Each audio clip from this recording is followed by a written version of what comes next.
नमस्कार। ज्ञानवर्धक के चैनल में आपका बहुत बहुत स्वागत है। आप देख रहे हैं महाभारत के संवेदनशील प्रसंगों को एपिसोड के रूप में। आपका सपोर्ट और स्नेह निरंतर मिल रहा है, इसके लिए बहुत बहुत धन्यवाद। पिछले वीडियो में आपने देखा ही होगा कि कैसे कर्ण ने अपनी धनुर्विद्या को सबके सामने प्रकट करने के लिए उत्साहित करने का नाटक किया था। कर्ण कृष्ण ने कहा था कि अर्जुन के जैसा धनुर्धारी पूरे संसार में नहीं मिलेगा। इस बात के लिए कर्ण बहुत क्रोधित हो उठे थे। उन्होंने कहा था कि मैं एक धनुर्विद हूँ। अर्जुन में यदि पौरुष है, कौशल्य हो, तो उसे मैदान में उतारने को कह दो। मेरे कुल गोत्र की क्या बात है इसमें?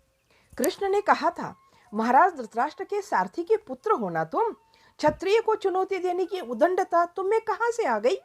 तभी दुर्योधन ने कर्ण का पक्ष लिया था और कर्ण को दंड देने से बचाया था, और क्षत्रियों के खिलाफ बोलने पर उस दंड अवश्य मिल जाता था, पर दुर्योधन ने दंड नहीं दिया।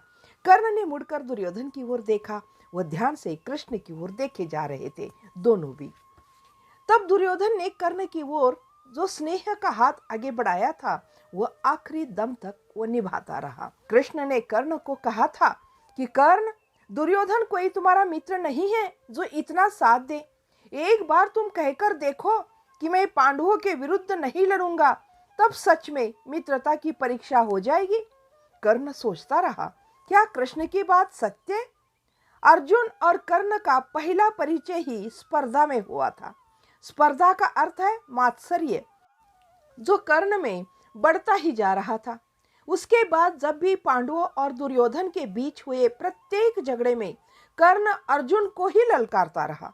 इससे कर्ण के आत्मा को शांति मिलती थी। दुर्योधन के प्रति प्रेम बढ़ता था। केवल दुर्योधन का प्रेम पाने के लिए ही कर्ण ने अर्जुन से द्वेष नहीं किया था। कर्ण सोचता है कि मेरे जन्म की विचित्र बात का पता होता तो संभवतः अर्जुन आकर मेरे पांव छूकर नमस्कार करता, अवश्य करता। बड़ों के प्रति वह सदा श्रद्धा रखता है। वह मुझसे 14 वर्ष छोटा है ना। कर्ण ने कहा था, कृष्ण, तुम अपने और दुर्योधन के स्नेह की परीक्षा करके देखो। कृष्ण में सभी को बातों में ही सम्मोहित करने की शक्ति भी थी। कृष्ण बात कर रहे थे तो द्रोण, कृप, धृतराष्ट्र आदि सिर हिला रहे थे। कृष्ण की बातों का एक प्रभावशाली तरीका यह था। दुर्योधन दृढ़ न होता तो उसकी नींव कब की ढह गई होती। सारी की सारी सभा सम्मोहित थी। कर्ण का शरीर पसीना पसीना हो उठा था। शरीर पर धारण किया कवच भीग जाने के कारण असह्य लग रहा था। वहां दोनों ओर खड़े सुंदर दासियां महाराज दुर्योधन को चामर कर रही थी। वह दृश्य देखने में बड़ा हितकर लग रहा था। सभा में कृष्ण के बाद विदुर बोल रहे थे। तब ऐसे लग रहा था मानो कोई पुराण कथा सुना रहे हैं। कर्ण की दृष्टि दुर्योधन की ओर गई, उसकी दृष्टि भी कर्ण की ओर गई। दोनों मुस्कुराने लगे। विदुर का भाषण जारी था। पहले भीष्म, द्रोण, उसके बाद कृप के भाषण के बाद विदुर का भाषण होता था। यह एक निश्चित क्रम था। भीष्म तो सदा दुर्योधन के बदले उसके मित्रों को ही दोषी ठहराते थे। उनका दुर्योधन में क्रोध भी और स्नेह भी था। वे कहते थे कि हमारा लड़का तो अच्छा ही है, पर संगत के कारण ऐसा हो गया है। अर्थात सारा दोष कर्ण और शकुनी पर मढ़ते थे। शकुनी से ज्यादा कर्ण पर दोष अधिक लगाते थे। शकुनी तो देवी गांधारी का बड़ा भाई था। कर्ण तो आश्रित और सूत था ना। आरंभ से ही भीष्म कर्ण को पसंद नहीं करते थे। द्रोणाचार्य तो कर्ण का थोड़ा आलाप कर जल्द ही निपटा देते थे। कृपाचार्य तो बोलने का मौका मिले तो बस अपना ही बखान कर देते थे, अपना ही पुराण शुरू कर देते थे। वे किसी की आलोचना नहीं करते थे। विदुर का भाषण तो सदा बहुत ही लंबा होता था। यह समझ में नहीं आता था कि विदुर कौन सा आशय लेकर चल रहे हैं। सबको यही लगता था कि विदुर इतना लंबा क्यों बोलते हैं।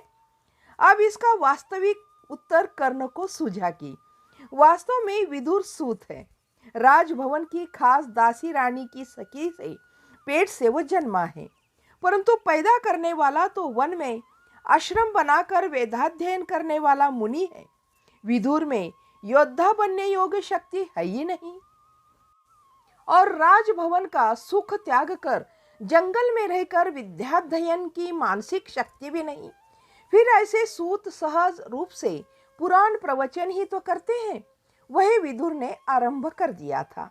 विदुर जिस वंश में जन्मा, उस राजघराने के पिता, दादा, परदादा और नगड़ दादा आदि की वंशावली, उनका प्रताप, उनके द्वारा किए गए यज्ञादि, उनके द्वारा बनाए गए तथा युद्धों में ध्वंस किए गए नगर, उनके द्वारा उठाकर लाई गई स्त्रियां आदि बातें विदुर को खूब याद रहती थी, और उनका कभी कभी बहुत आकर्षक ढंग से राज्यसभा में वर्णन भी करते थे। छोटे छोटे राजपुत्रों को सिखाया भी करते थे। इन्हीं बातों के आधार पर राजघराने की नीति और आचार व्यवहार पर भी भाषण देते थे।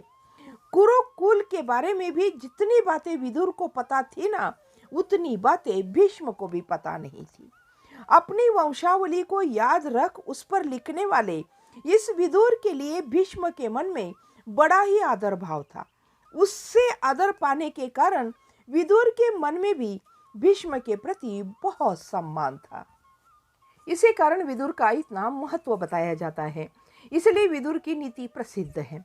अब इस कहानी को हम करते हैं यहीं पर समाप्त। इस कहानी का अगला भाग अगले वीडियो में जरूर देखिएगा। तब तक के लिए जय हिंद, जय भारत।